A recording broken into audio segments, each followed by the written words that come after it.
I am so excited because I am speaking with Mary Kubica and we are talking about her brand new book. It is right here called When the Lights Go Out. And I have been looking forward to this interview for a month because this book has almost been out a month.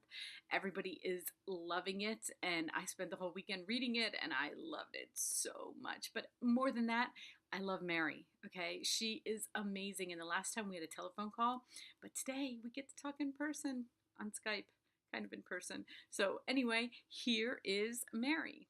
Hi everyone, I am so excited because I am speaking with author Mary Kubica and we're talking about her brand new book just came out. She's got a copy of it right there and it's called When the Lights Go Out. I love this cover. But oh my gosh, thank you so much for talking with me again. I listened to our interview for the last book and it was so much fun and I just get to tell you how much I love you again. I love it. Well, thank you for having me back. And I had so much fun last time as well. So I'm thrilled to be here again. And I want to tell you, because I get the chance to, I talk to a lot of new authors, okay? Because a lot will ask me to read their books and interview them. And when I'm like on camera and I'll say, you know, who has helped you or who's your biggest inspiration, 9 times out of 10, they say you. I love that. You help so many new authors, and I think that's awesome. Like, because they look up to you, and it's like not a lot of people take the time to like help somebody who's writing their first book, and they tell me all the time how awesome you are and how much great advice you give them, and It makes me very happy. I know that when I got into publishing, I mean, I didn't know a thing. And, I don't know. I think I just figured it out as I went along, but you don't even know all the questions to ask. And so it was such a learning process for me with that first book. And so I think that as much as I can pass on what little knowledge I have, I would love to just help authors kind of find their footing and navigate. Social media can be overwhelming and just there's so much to learn. So I'd love to help as much as I can. Yeah, and social media is awesome because it does connect. It connects me with authors, and it connects, it connects authors, older authors with newer authors, and I love that community because it's so much easier to like keep in touch. Oh my gosh, it's absolutely amazing. And then when I go out, like I was just on book tour a couple weeks ago, and I go and I meet in person all these people that I have connected with online.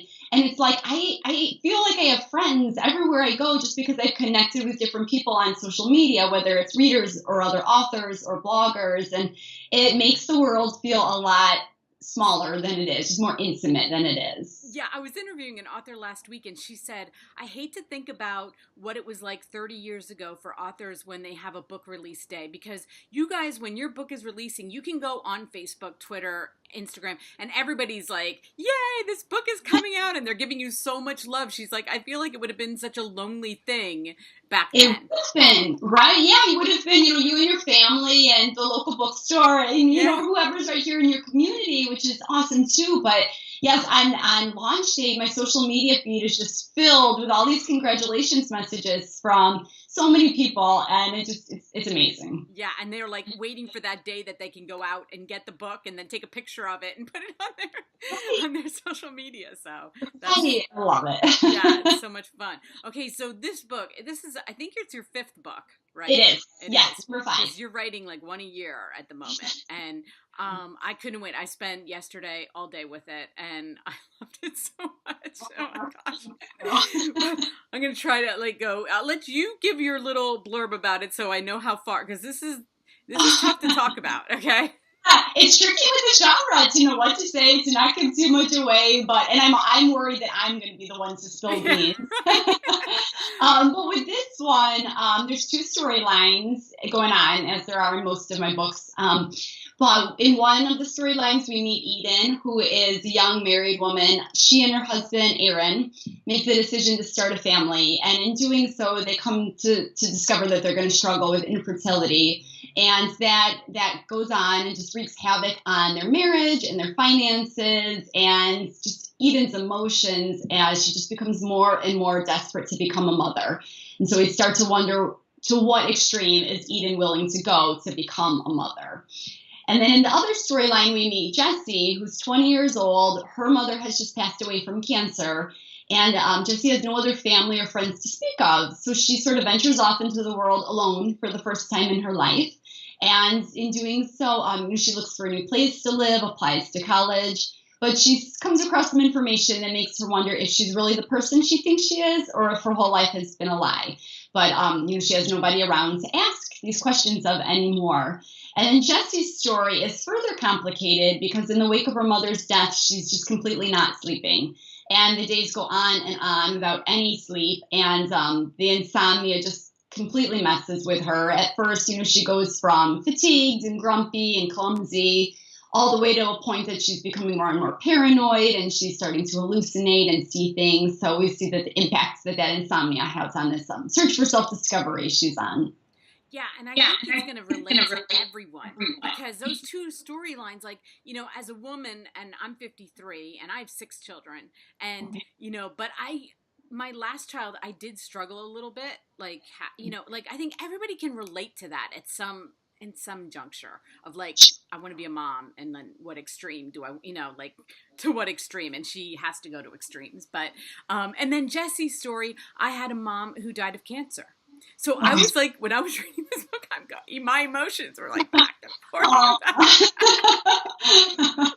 And it is, I think, it's an emotional book, like no doubt. The emotions are high in this novel, Yes. more so I think than any of my other books. But I do feel like it's relatable because it seems like in this day and age, many women have either struggled with infertility themselves or they know somebody who has, and they see that toll that it takes on a marriage, on a woman.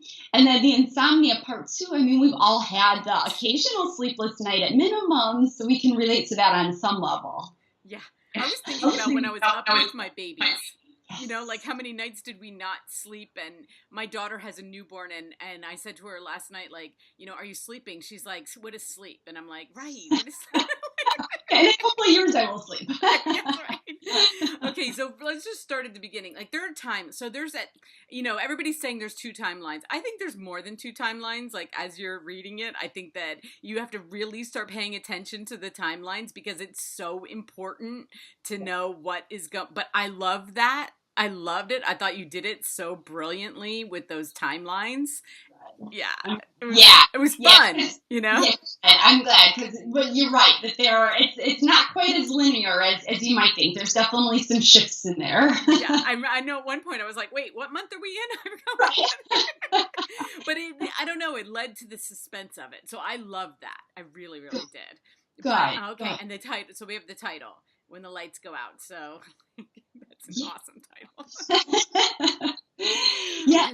That one, I was really happy when we came up with it. It was my editor and I kind of collaborated on this title.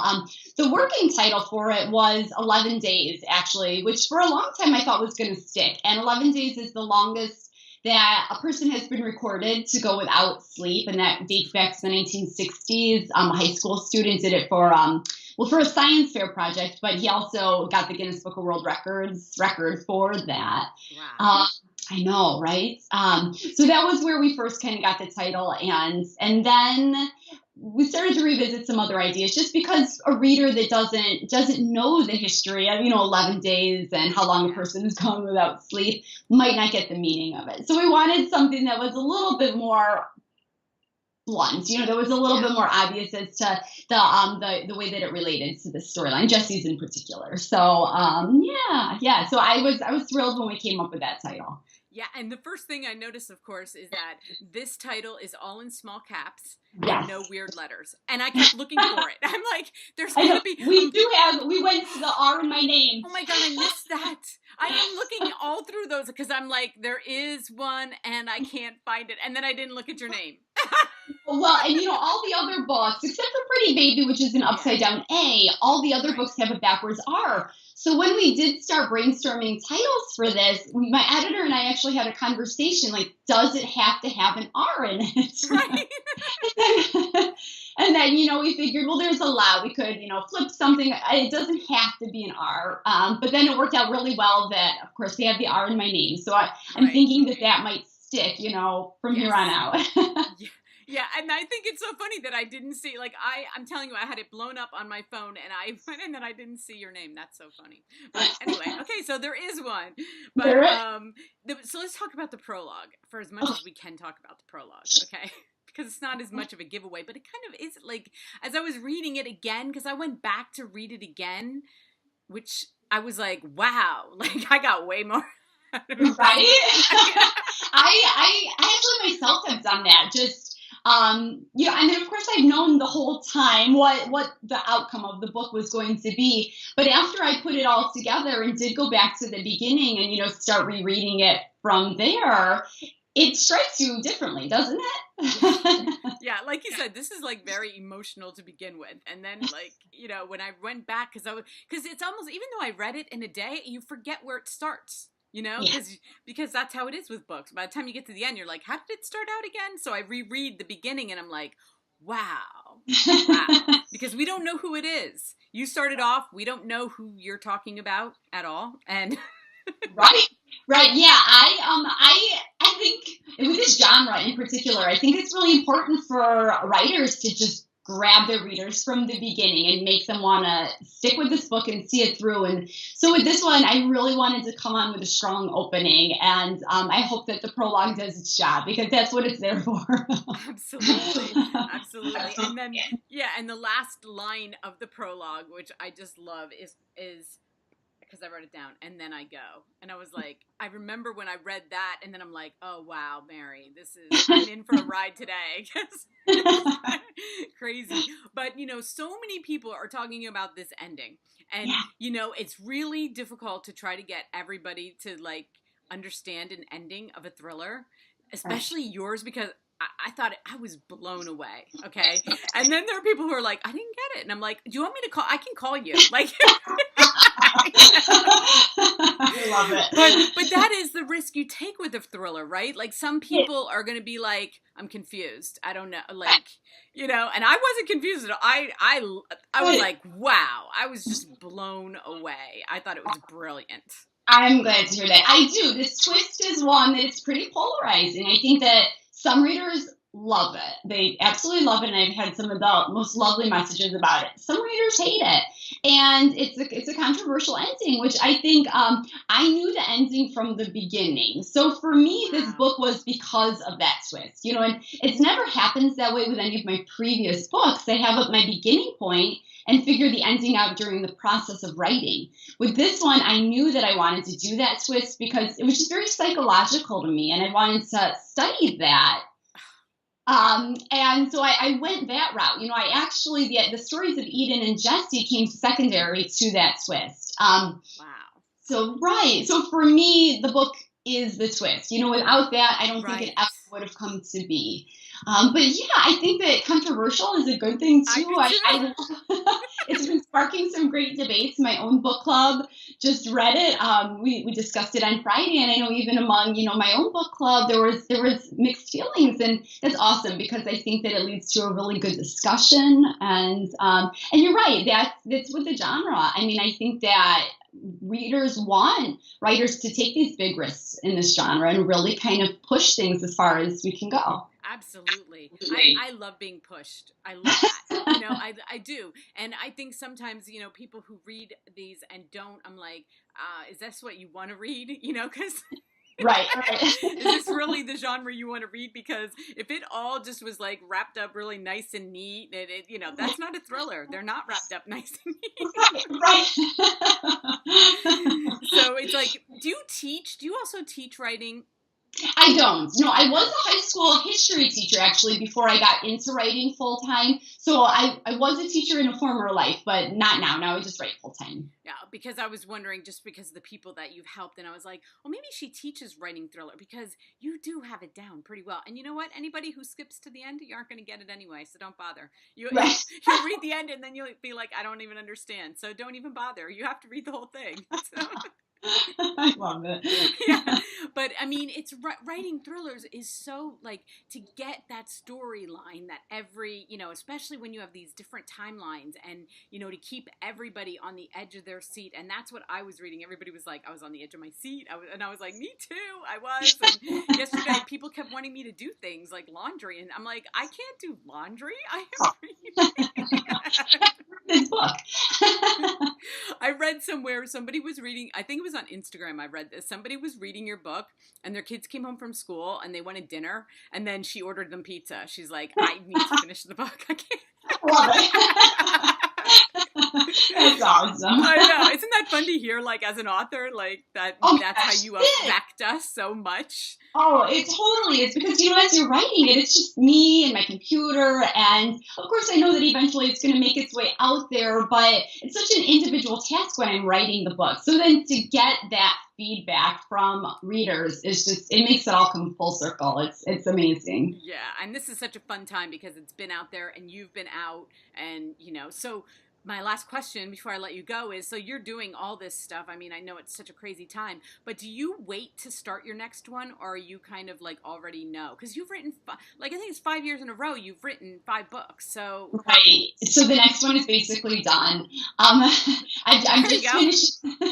I'm just finishing up revisions, and I think by the end of October it should be totally done. It does not have a title. My editor and I are tossing titles back and forth as we speak.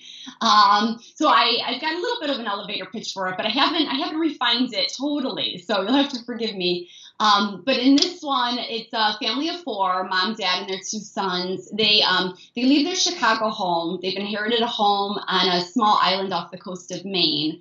And a number of just bad things have kind of happened to them in Chicago personally and professionally. And it's a good time to go and sort of have a fresh start. But shortly after their arrival on this Maine island, the woman across the street from them winds up murdered. And all eyes in this little community fall suspiciously on the new family to town. So Wow. sometime next year, I'm guessing right around this time, it'll be out. I don't have a date yet and don't have a title, but more to come very soon. Yeah, and I love reading, like, on your Amazon reviews, people are like, I will read everything she writes. So that must be, like, just so encouraging because you're like, okay, I'll go write. Everybody's going to read it. So Right. It makes me feel very good inside, for sure. yes. Okay, show everybody the cover one more time. Absolutely. Oh, I just love the colors. And you always put faces. I think one of the books was like a back head. Yeah. Yeah, but most Yeah. of the time we get faces, like sort of faces, like, you can't really tell. Absolutely. This one I just love. I never know what they're going to come up with, and this one just completely knocks it out of the ballpark for me. And the reader feedback has been phenomenal. Yeah. People are loving this cover. Absolutely. And I will put all of Mary's links underneath here, and she is going to give away a book on Instagram tonight. So I will put that link also. Go over there. You can win a copy of that book. Thank you so much, Mary, for taking the time to talk with me, and I can't wait for the next one. And thank you so much. I love this. Okay, good luck with everything, and I have a great, like, celebration with this one, even though you're writing the next one is almost done. So. Thank you. Okay, bye-bye. Okay, Bye. well, if you made it to here, you saw my whole interview with her, and I knew it was going to be amazing. I love her so much, and seriously, even as a person, like, she helps so many people. She is awesome, and young authors just so look up to her. This book is crazy, okay? And when you go on those Amazon reviews, that's why you see them all over the place, because people are like, oh my God, is it, but then the 5 stars are like, oh my God, and that's me. I'm one of those people. So I love the ending. I loved it. So everybody, links are listed below. Go over to Instagram to win a copy, and thanks for watching.